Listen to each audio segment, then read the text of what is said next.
पूरे ब्रजमंडल में आनंद भयो।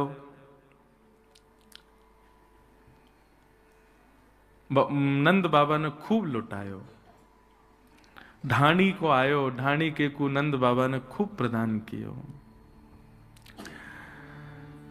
मेरे मन आनंद भयो, ब्रजराज ही याचन आयो। अपने अपने मन को मतो, कह परिवार सुनायो। ढाणी को आज नंद बाबा के यहाँ आयो है। ये ढाणी को कौन है भैया? बोले जे कछु ना करें, केवल अपने यजमान के काजे नित्य पूजा करें कि हमारे यजमान को मंगल हो, हमारे यजमान के घर कछु आनंद हो, हमारे यजमान के यहाँ सब मंगल ही मंगल हो। इनको केवल यही काम है। और जब भी कोई आनंद को उत्सव होवे घर पे, तो यजमान इनको बुला के खूब सारी दक्षिणा दें। पर नंद बाबा के ढाणी के का एक वैचित्र कि आज 80 वर्ष है गए, लेकिन नंद बाबा के ढाणी के को कछु मांगवे को अवसर ही नहीं मिलो। क्यों? नंद बाबा के यहाँ कछु आनंद भयो ही ना है। फिर भी नंद बाबा वाक को विचार करके कछु ना कछु वा के घर भेजते रहे, लेकिन वहां से वाकु सुख ना मिले। वाकु यही लगे कि भैया नंद बाबा के कछु लाला होए, कछु उत्सव होए, तब मैं मांगवे जाऊं, अधिकार से मांगवे जाऊं। 80 वर्ष से प्रतीक्षा कर रहा है। रोज सूर्य को प्रणाम करे, देवतान को प्रणाम करे, यमुना मैया से प्रार्थना करे, हमारे नंद बाबा के घर एक लाला भेज दो, कोई संतान भेज दो, कछु आनंद कराओ, तो मैं मांगवे जाऊं आशीष देके।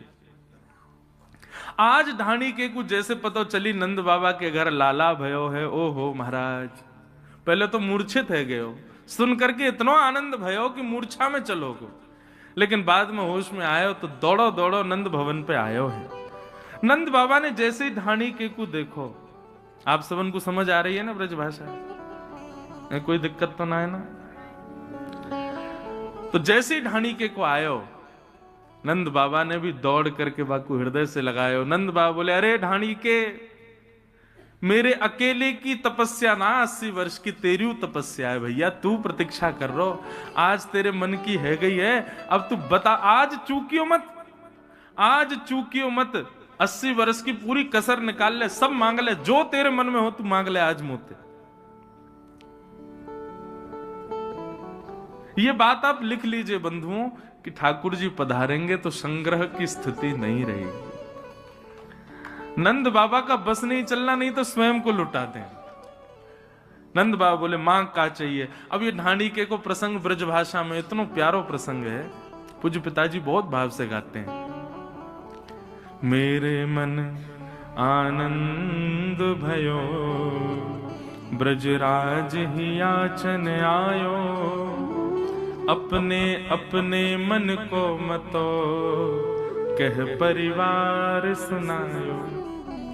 मैं आज आपके पास जब मांगवे आने लगो तो मेरे परिवार के लोगों ने पूछी कहां जा रहे हो? मैंने कि अरे नंद बाबा के लाला भयो है।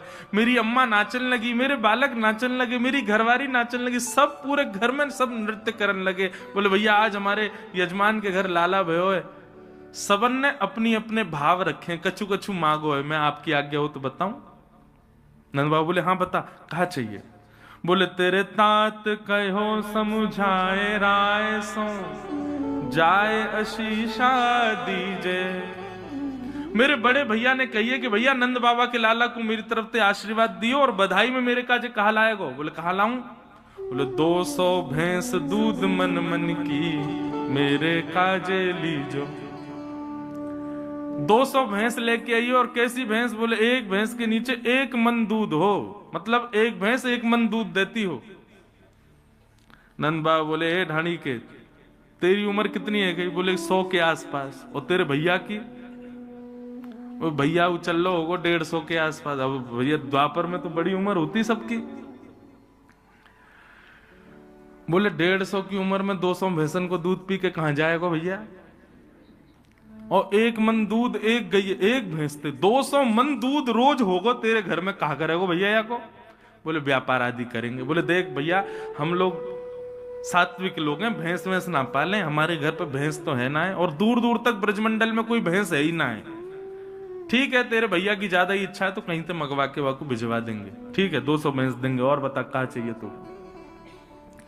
बोले मैं अपने बड़े भैया की बात मान के आने लगो, इतने में ही ता पाछे आछे समझाए तिनके जेठे भैया, वाके काजे दीजो बाबा सुभग 700 गैया। मेरो एक और बड़ो भैया है, वातू बड़ो भैया। नंद बाबा बोले बाकी उम्र कितनी है? बोले वो 200 साल को है गो। बोले वाह, 200 भैंसन को दूध बीच वारो पीवे को, 700 गैया को दूध वो बड़ो वारो पीवे को, 700 गैया चाहिए? बोले हाँ चल भैया गैया तो हम देंगे, गैया तो तू चाहे 700 नहीं तू 7000 ले जा। 9 लाख गाय है नंद बाबा के भवन में। ठाकुर जी अरे गेरे ना भाई भैया, खूब सोने की चम्मच मुंह में आइए सीधे, ऐसे घर में आए ठाकुर जी। और लाल जी भैया विचार ना करें, तो हमारा विचार है। ब्रज के कोई भी व्यक्ति गरीब नहीं है, ब्रज पूरा समृद्धवान है। और समृद्धवान किस भाव से? ब्रज में धन लक्ष्मी तो महाराज लोटी पड़ी रहे ब्रजमंडल में, लक्ष्मी तो ऐसी ही लोटी भई है। ब्रज के लोग तो भाव और प्रेम के समृद्धवान है। ब्रज के लोगों में जैसो प्रेम है तो कहीं ना मिलेगा आपको। तो वाके काजे 700 गैया दियो, अच्छा 200 भैंस है। मुनीम जी लिखते जाओ भैया, जो जो कह रहे हो सब देंगे याकू। बोले और बता? बोले मैं दोनों भैया की बात मान के आने लगो, इतने में ही मेरो बेटा बड़ो सुखदाई तैसे ताके साथी, वाके काजे दीजो बाबा मत मदा तो हाथी। मेरो बेटा बोलो कि भैया मैं हूं जाऊंगा नंद बाबा के लाला को आशीर्वाद देवे, लेकिन बाबा ऐसे ना जाऊंगा, तो अपने सखान के संग जाऊंगा। नंद बाबा बोले तो फिर बातें कहो, अपने सखान के संग आ जाए, पूरी टोली लेके आए, सब व्यवस्था कर देंगे हम। बोले ऐसे ना आवे गो। बोले तो? बोले वाने कहिए मेरे काजे एक मत वालो हाथी लेके आई हो, वहां पे आगे मैं बैठूंगा, मेरे सब सखा बैठेंगे और नंद घना आनंद भयो जय कन्हैया लाल की गाते भय हम आवेंगे, हमारे काजे एक हाथी लेके आएंगे। आहा, अच्छा देखो ढाणी को बोल रहा है और नंद बाबा लिखवा रहे और लाखों ब्रजवासी चारों तरफ बैठ करके सुन रहे हैं। और जैसे ही नंद बाबा ने कि हाँ भैया हाथी देंगे, तभी ब्रजवासी ने पंक्ति लिख दी, हाथी दीने। अभी घोड़ा तो आवेंगे आगे, रुको। ये जो नंद घरानंद भयो जय कन्हैया लाल की, ये सब गा ही रहे हैं। जैसे जैसे जैसे 200 भैंस नहीं, सब गाने लगे नंद घरानंद भयो जय कन्हैया लाल की, जय हो नंद बाबा की, खूब दान कर रहे हैं। गैया दई, भैंस दई और हाथी दियो। बोले और बताओ और क्या चाहिए? आज का व्यक्ति इतना दान कर सकता है? इतने में डर जाएगा, भैया रुक जा, कोई हम पे लॉटरी थोड़ी लगी है जो लूट के ले जाएगा। लेकिन नंद बाबा कह रहे तू बोल तो जा, बस चुप मत होइयो, रुकियो मत, बोल और बता क्या चाहिए। बोले मैं बड़े बेटा की बात मान के आने लगो, इतने में मेरा छोटो बेटा आ गया। और छोटे बेटा ने कहा कही? बोले छोटो सुत चंचल अति मेरो, छोटो सुत चंचल अति मेरो, लाड़ चाव को जोड़ा, वाके काजे दीजो बाबा 10 है राशि घोड़ा। अब गाओ हाथी दीने घोड़ा दीने। अब अगली के काजे रुको, आगे देंगे।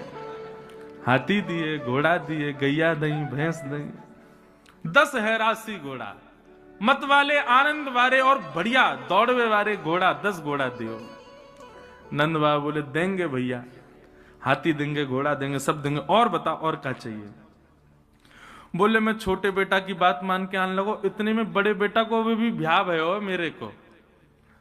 मेरी बहू आ गई घूंघट करके और कहा बोली, बेटा बधू लाज तजमो सो, घूंघट मुख दे बोली।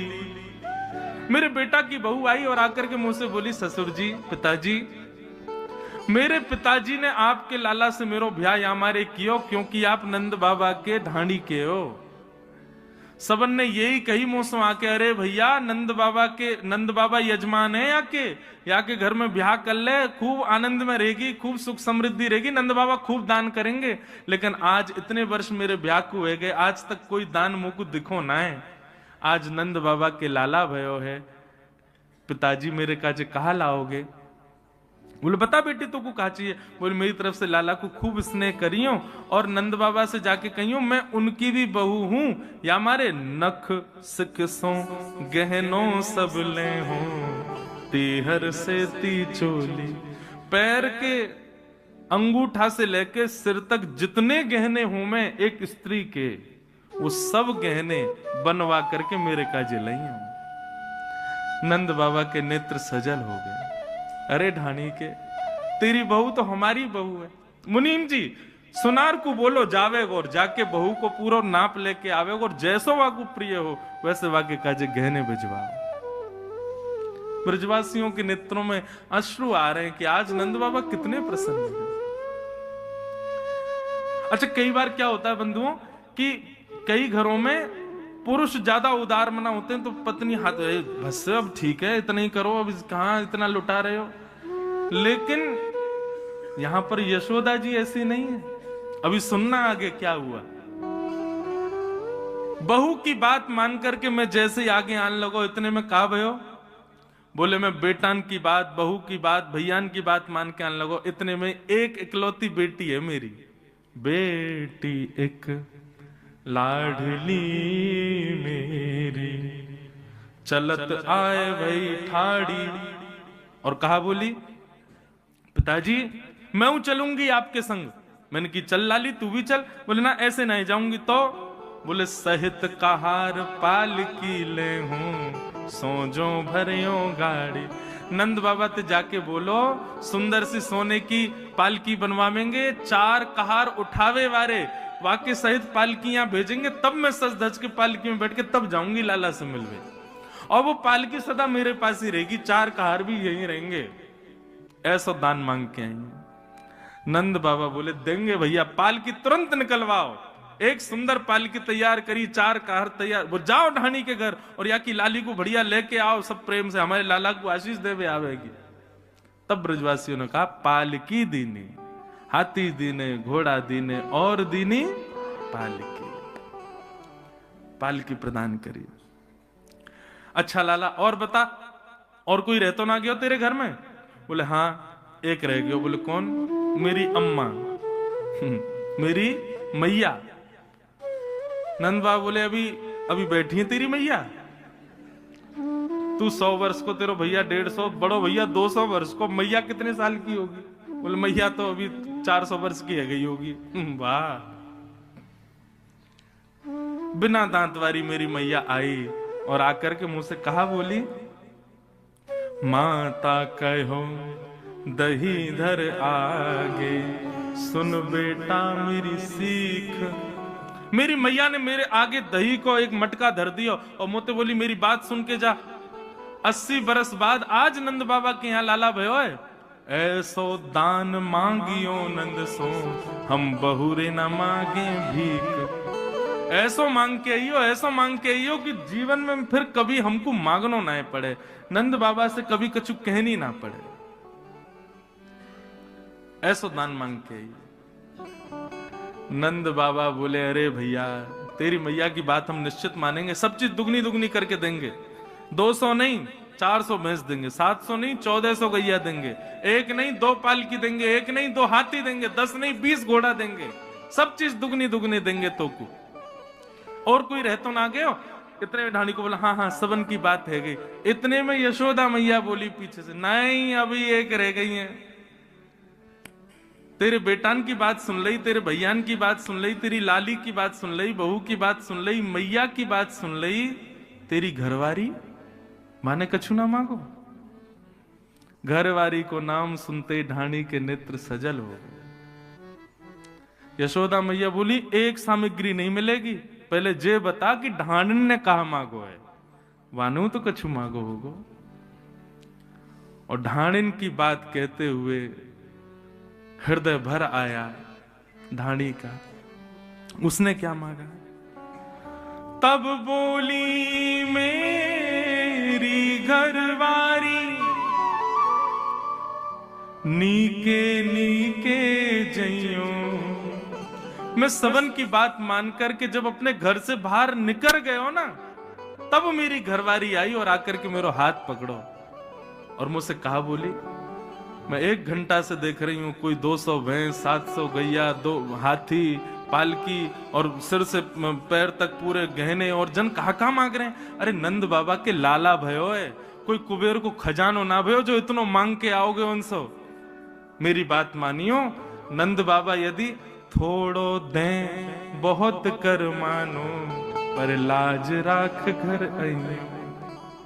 यदि नंद बाबा एक तुलसी पत्र हाथ में धर दें तो वाकू भी पूरा संसार मान करके सिर से लगा करके घर आइयो, हमारी लाज रख करके आइयो, कुछ ज्यादा कहने की आवश्यकता नहीं है। ये बात सुनते ही नंद बाबा और यशोदा मैया दोनों के नेत्र सजल हो गए। ढाणी के को हृदय से लगा लिया नंद बाबा ने। ऐसो प्रेम, ऐसो स्नेह, ये ब्रजवासी हैं भैया। इनकी बात में कभी कभी आपको लग सके कि ये तेज बोल रहे हैं, इनके व्यवहार में कभी कभी आपको लोभ झलक सके, इनके स्वभाव में कभी कभी आपको ईर्ष्या झलक सके, लेकिन आप हमारी बात सत्य मानियो, ब्रजवासी बाह्य आवरण से लोभ, ईर्ष्या, द्वेष सब दिखावे, लेकिन हृदय से अत्यंत प्रेमी है। इसीलिए बांके बिहारी जी बिक गए इन ब्रजवासी के काजी। ये व्यवहार में ऐसा कर सकें कि आपको लगे कि ये क्रोधी हैं, ये लोभी हैं, ये द्वेषी हैं, ये ऐसे बोल रहे हैं, ये अल्हड़ हैं, लेकिन हृदय से प्रेम को अगाध समुद्र है ब्रजवासी को। यही मारे श्री जगन्नाथ जी की भुजाएं खड़ी क्यों हैं? ये भुजाएं ऐसी क्यों हैं? ये प्रेम विगलित स्वरूप क्यों है श्री जगन्नाथ जी? जगन्नाथ जी पिघले हुए देवता हैं ब्रजवासियों की याद में। जब द्वारिका में रोहिणी मैया ब्रज लीला सुना रही थी कृष्ण पटरानियों को, उस समय कृष्ण, सुभद्रा और बलराम जी दोनों द्वार पर बैठ करके ब्रज की लीला सुन रहे थे, और लीला सुनते सुनते प्रेम की 10वीं अवस्था पार हो गई। आंखें पिघल गई, हाथ पिघल गए, पैर पिघल गए, पूरा अंग पिघल गया, और ब्रजवासियों की याद में दोनों भुजाएं खड़ी हो गई कि अरे भैया कोई लाओ इन ब्रजवासियों को मेरे हृदय से लगा दो। ब्रजवासी वल्लभ सदा मेरे जीवन प्राण, इनको ना ही बिसारी हो मोहे नंद बाबा की याद। तभी प्रकट हो गए श्री जगन्नाथ महाप्रभु। ये ब्रजमंडल के परकोटे में जितने ब्रजवासी हैं ना, इनके प्रेमी का स्वरूप है श्री जगन्नाथ जी का। ऐसा वर्णन आता है जगन्नाथ जी की लीलाओं में कि प्राचीन काल में जब इतने साधन नहीं थे ना, ब्रज से जगन्नाथपुरी पहुंचने में महीनों लगते थे, तो उस समय वृंदावन से यदि कोई ब्रजवासी निकलता था ना जगन्नाथपुरी के लिए, तो वहां मंदिर में बैठे हुए श्री जगन्नाथ जी का श्री विग्रह ऐसे झूमने लग जाता था अपने आप। और पुजारी जाकर के देखते जगन्नाथ जी झूम रहे हैं, जाकर के निवेदन, जय जय आज कैसे झूम रहे हो? बोले अरे भैया बस कछु दिनान की बात है, एक ब्रजवासी मेरे दर्शन को आ रहा है, वाके काजे उत्तम व्यवस्था कर दो, वाके काजे भोजन की व्यवस्था कर दो। और सुनो, जब वो आवे ना, बाकी इनको तो दूर से दर्शन कराए दियो, लेकिन वह ब्रजवासी को चुपके तो मेरे हृदय से लाके लगाए दियो। मेरे हृदय की ताप तभी बुझे जब ब्रजवासी मुंह को हृदय से लगाए। ये परब्रह्म परमात्मा जगदीश्वर त्रिलोकी नाथ के शब्द हैं ब्रजवासियों के लिए।